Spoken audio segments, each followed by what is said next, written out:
You know what? You're a bad boy. I think I'm going to tell everybody why you're in here and why you were a bad boy. I was trying to be nice and you were getting picked on, and I tried to help you, and now look what happened. Now you're a bad boy and you're in here. And you broke the sponge filter. Hello everyone, this is Jason from Primetime Aquatics. It's not always sunny days here in the fish room. Today we're going to be talking about why it is so important to have a backup plan. I've been saying it for a long time in a number of videos. When you have aggressive or semi-aggressive fish, you should have a backup plan in case things don't work out. Even if you don't have aggressive fish, you go out and you buy a dwarf gourami and you've got it in with some angelfish and that's not working out, you should always have a backup plan. After you add fish, what are you going to do if it doesn't work out? And we're going to illustrate that point in a problem that we had here in our fish room, so stay tuned. All right, everyone, so I've told this story before. We went to an auction, we were bidding on firemouth cichlids. We got this bag of firemouth cichlids. They were about 1 inch fry. We got them for $1. We were super happy. We threw them in a 10-gallon. And we waited, and they grew a little bit larger, and then we noticed something odd. After a couple weeks, they really didn't look like firemouth cichlids. They started to turn blotchy, they were getting bigger pretty quick, and before you knew it, within a few weeks, we realized they were not firemouth cichlids, they were something else. Well, it took an additional couple weeks, but we then realized what we had were not firemouths, but these guys, red devil cichlids. Now you have to understand something about us. I generally don't keep large, super aggressive, tank busting cichlids. It's just not my thing. I think they're cool. It's just not something we're into. I like to keep a community of fish even when they're semi-aggressive. So I got these fish and a strange thing happened. I really started to enjoy them. I started to like the way they look, especially the big guy here, Roger. So Roger really grew on me. Roger is an awesome fish.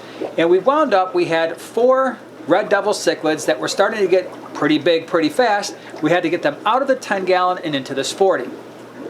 I knew at the time the 40-gallon would probably not be a permanent solution to our red devil cichlid issue, but I put them in there, and the 4 of them were getting along pretty well. But I've said it before in previous videos, and I will say it again, that you really have to keep an eye on red devil cichlids. It's not really something where you can keep a bunch of them together in a relatively small sized tank. So I knew this was going to be a temporary solution. Sure enough, a couple weeks ago, Roger here found a new wife, Ruby. And they started to spawn on the eggs or on the rocks over here on the other side of the tank. They then proceeded to push the other 2 red devils behind the sponge filter over here, and they wouldn't let them out. They wouldn't let them eat, and Roger started attacking the larger of the 2 red devils. That was a big problem. So at that point, we had to figure out what were we going to do with the other 2 so that these 2 could have all the space they need for spawning and still keep the other ones safe. So what we're going to talk about now is what did we do with our backup plan? Where did the fish go? So backup plan number 1, we had 2 red devils. We needed to get out of that 40-gallon breeder in a hurry. One of them, this one, I really like. I like the white color, I like the orange, and so we had to look at the 60 tanks that we have and figure out where we're going to put these 2 fish, keeping in mind that they are and can be extremely aggressive. So this red devil I put in the 125, and you might think, okay, you've got a fish that is known to be very aggressive in a 125 with a lot of other fish, most of which are not South American cichlids, and that is correct. We've got a bunch of OB peacocks, we have a large Oscar, we have the large Nile tilapia, we have the Geophagus, but the idea was with this fish being the size that it is, and with the other fish being relatively aggressive or very large, this might work out at least in the short term to at least prevent the fish from getting beat up.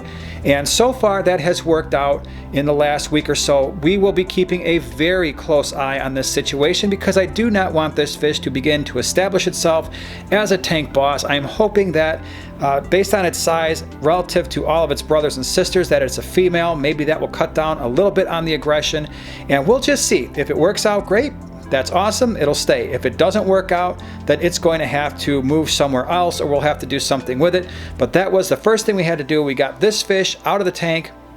of the 40-gallon breeder and put it in this 125, and so far it's been working out okay, but we will be keeping a very close eye on this little guy, making sure, or girl, making sure that it is behaving, and if it's not, we'll do backup plan number 2. All right, so what was backup plan number 2? The other red devil wound up in the 75-gallon with the red-tailed shark and the green Severum. The problem with that red devil was he was a little bit more beat up than the other red devil. The sides of his body were pretty chewed up. He had some tears in his fins. I didn't really know what I was going to do with him. I figured this would be a really good temporary situation.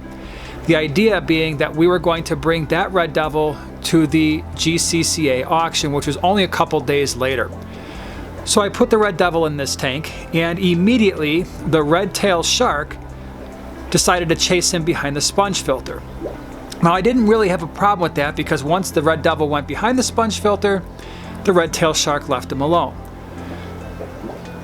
Again, the point here was that he was only going to be in here for a day or two, so I really didn't see an issue. I really wanted him to heal up. I was hoping he would heal up before the auction, and that way we could get him out of here. The problem was, by the time the auction started, I wasn't really comfortable with the fact that he still had some bite marks on his sides, and I didn't want to bring a fish to auction that wasn't fully healed. So I left him in here. Now, a couple days later, he starts coming out for food, which is good, but that also means he's becoming more comfortable with his surroundings, and at that point, I kind of go on high alert and I keep a much closer eye on this tank. Sure enough, about a day later, the red-tailed shark has got a bite mark in his back and his tail fin's a little torn up. And the red devil was now chasing the red-tailed shark into the corner behind the sponge filter. So I kept a close eye on that situation, and it looked like the red devil was leaving him alone as long as the red-tailed shark was nowhere near him. Kind of understandable because the red-tailed shark was beating on him pretty good at the onset. Now we fast forward a couple days later, I come down to feed the fish before work, and I see the red devil and my big green Severum lip locked, throwing each other around the tank. What you have to understand about this tank, the way that it's currently constructed, the green Severum is the boss. He is the man, he runs that tank, but he's not super aggressive.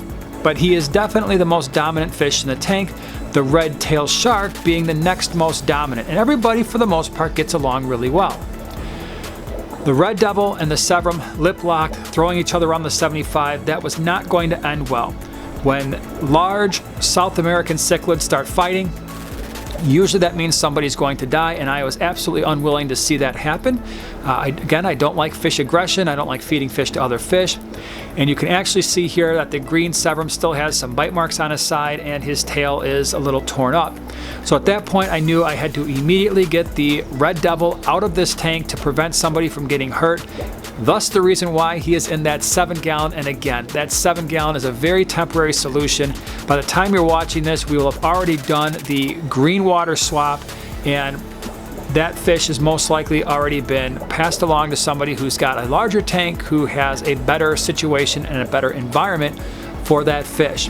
So now we're back to the 75-gallon. It looks like everybody's settled in again. The green Severum is out and about, and he's healing up nicely. The red-tailed shark is doing his thing. The tank is much calmer, and we've got that situation under control. And backup plans don't just extend to the red devils and super aggressive South Americans. I've talked about it with these Mbunas as well. This is a tank that's worked out well for us. We've done videos on it in the past on how to set up a tank like this. I will put a card in the upper right hand corner. But this is another tank where every once in a while we will add a fish. An example would be we added a rusty cichlid to this tank one time along with some other fish. And all the other ones were left alone, and they decided they wanted to beat up on the rusty cichlid, so he had to go in a 20-gallon just to get away so that he could be okay. And he's been fine in the 20, but you always have to have a backup plan when you're dealing with semi-aggressive and aggressive fish. This would be another really great example. So even in our fish room, things don't always happen the way we plan. You have to have a backup plan when you've got fish that are aggressive. I'm really curious to hear if you've ever dealt with fish aggression, how you dealt with it successfully, so please leave that in the comments section below. Also, just know that that red devil cichlid, by the time you're watching this, has probably made its way to the swap and has found a much more appropriate place to live. So it didn't stay in a 7-gallon forever. That would obviously not work. It's way too small, but for a day or two, it's gonna be okay. So if you enjoyed this video, share, subscribe, and we'll see you in the next one.